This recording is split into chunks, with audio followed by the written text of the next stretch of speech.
chovendo super oferta para você se tornar, de uma vez por todas, assinante da Claro TV. Corre no Espaço Claro e faça a sua contratação. R$ 59,90 por mês nos primeiros 4 meses e você terá direito a Claro HD TV com 180 canais mais um ponto adicional. É isso mesmo, você não ouviu errado. 180 canais de TV em alta resolução com um ponto adicional por apenas R$ 59,90 por mês nos primeiros 4 meses. Agora é simples. Você vai a qualquer uma das lojas do Espaço Claro, seja na Alberto Torres, número 42, ou então no Shopping Boulevard, conheça e já contrate esse serviço. Lembrando que essa oferta é limitada. Claro, você merece o novo.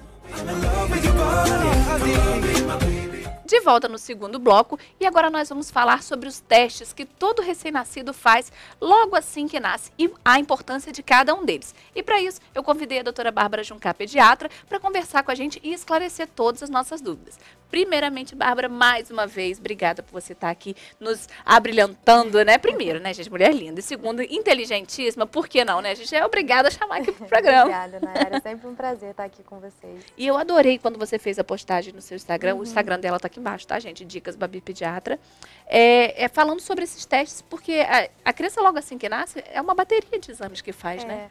Na verdade, a gente faz mais complementação do exame físico, né? Mas são testes muito importantes que podem trazer diagnósticos precoces e aí a gente conseguir tratar logo e que devem ser feitos de preferência ainda na maternidade. E quando vocês fazem, quando vocês pegam a criança pelo dedinho, assim, a criança fica penduradinha, não dá medo da criança cair, não? Não, esses são os reflexos primitivos, né? Que a gente vê logo no primeiro exame físico que a gente faz, que é um exame físico bem completo e minucioso. E são os reflexos que, na falta deles, né, desses reflexos primitivos, a gente tem que suspeitar de algumas patologias. E aí a gente complementa também o exame do recém-nascido com o teste do olhinho, o teste da orelhinha, o teste do coraçãozinho, o teste do pezinho, que não é feito na maternidade, geralmente é colhido depois da alta.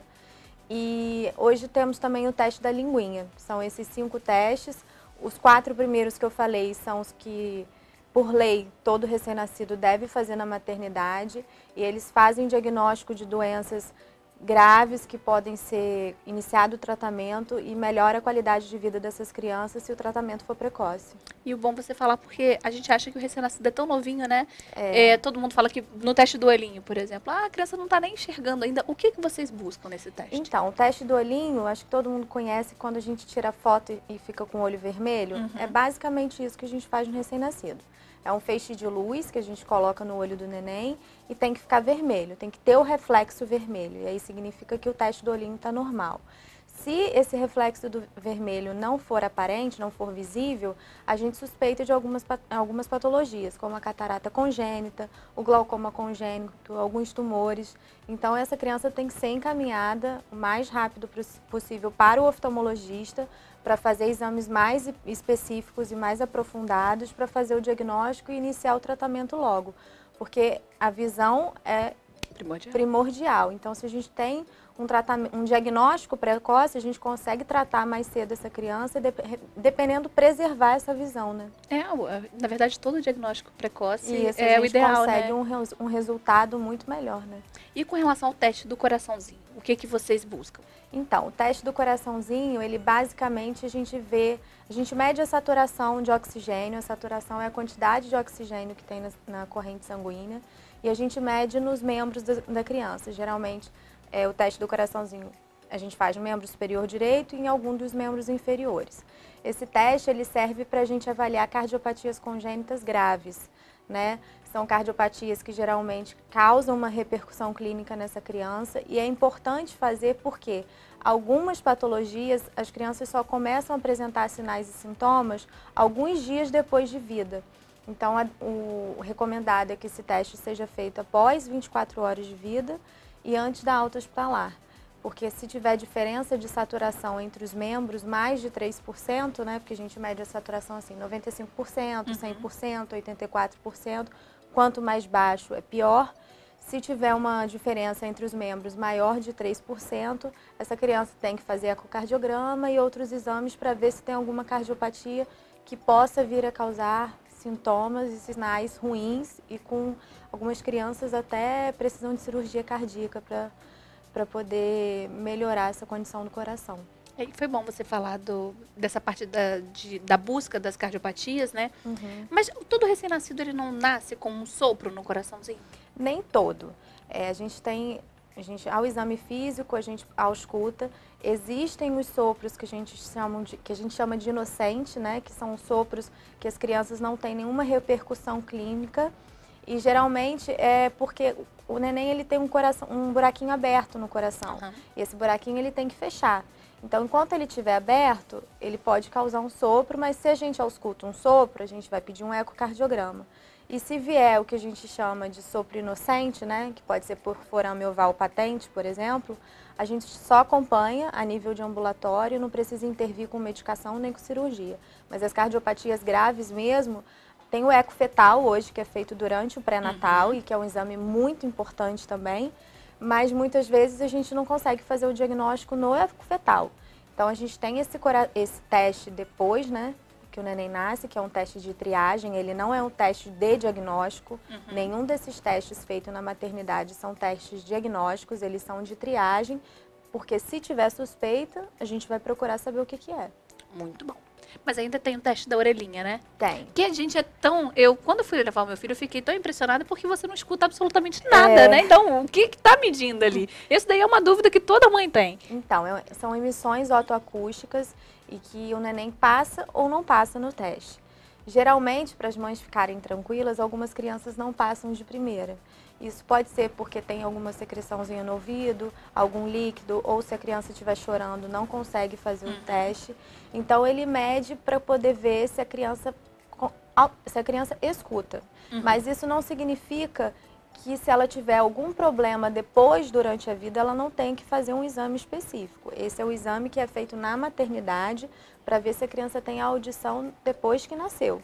E existem algumas infecções congênitas, como o citomegalovírus, entre outras, que podem causar surdez. Então, é um exame muito importante. E se ele, geralmente, quando a criança não passa em um dos dois ouvidos ou nos dois ouvidos, é recomendado reteste.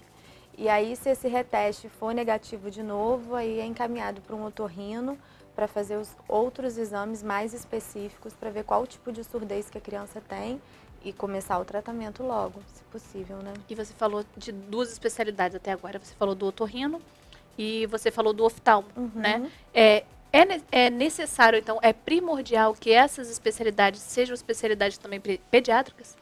Então, a gente temos alguns profissionais, oftalmologistas e otorrinolaringologistas, que com experiência em crianças. Então, geralmente, a gente encaminha para esses profissionais que tenham experiência com as crianças. Que é melhor, né? É, com certeza. E tem também o teste do pezinho, famoso teste do pezinho, que muita gente também não entende por que uma gotinha de sangue num pedacinho de papel pode dar uma repercussão tão grande e quantas doenças, né? Isso. A gente consegue diagnosticar muitas doenças pelo teste do pezinho. Pelo SUS, dependendo do estado que você tiver, são 6 doenças que a gente consegue. E hoje os laboratórios têm cada vez se aprofundado mais nisso. Então, a gente tem o teste do pezinho de prata, de ouro, ampliado, diamante. Quanto mais valioso, mais doença ele consegue diagnosticar. É muito importante, porque existem algumas doenças que a criança, nos primeiros anos, ela não dá nenhum sinal. E o teste do pezinho a gente consegue acompanhar melhor e fazer o tratamento adequado, prevenindo muitas outras comorbidades e complicações para essas crianças. Então, gente, de extrema importância passar por todos esses exames, né, Bárbara? Isso. Porque, como ela bem falou, quanto antes for o diagnóstico, melhor o tratamento. Exatamente. Né? Mas você falou de uma novidade aí do teste da linguinha. Então, o teste da linguinha ele é bem recente, né? Ainda nem todas as maternidades fazem. Ele, na verdade, ele vê a posição do frênulo da língua. E essa posição, quando o frênulo é mais anteriorizado, né, que a gente fala que tem a linguinha presa, a gente pode fazer um procedimento cirúrgico rápido que diminui esse frênulo e a criança muitas vezes consegue mamar melhor. Algumas crianças têm dificuldade da pega durante a amamentação por conta desse frênulo. Da pega e da sucção. Isso, também. da sucção e depois na hora do desenvolvimento da fala, né? Então, é feito também, algumas maternidades já fazem, mas ainda não é obrigatório. E geralmente são as fonoaudiólogas que fazem esse teste, mas a gente em consultório também e na própria maternidade, a gente pediatra, a gente consegue observar o frênulo da língua da criança e de repente indicar um procedimento ou não. Então, gente, olha só, ainda temos mais novidades. Que bom que a medicina está evoluindo, né, Bárbara? É muito bom que hoje em dia a gente tem uma gama de exames e muitas vezes físicos, né, que complementam o exame físico, não são exames invasivos, você vê. E todos esses testes que a gente falou, a gente consegue prevenir e diagnosticar precocemente inúmeras patologias e que, se não diagnosticadas, elas influenciam diretamente no ganho de peso, no ganho de estatura, no desenvolvimento neurológico, motor dessa criança. Então, é super importante fazer e ser bem acompanhado. Então, gente, olha só, não tô falando. Toda vez que ela vem aqui, é, na verdade, um banho de experiência, né, Obrigada, Bárbara? né? Por isso que é sempre bom ter você aqui. Mais uma vez, gostaria de te agradecer Eu que a agradeço. participação, por estar batendo ponto aqui com a gente. Obrigada.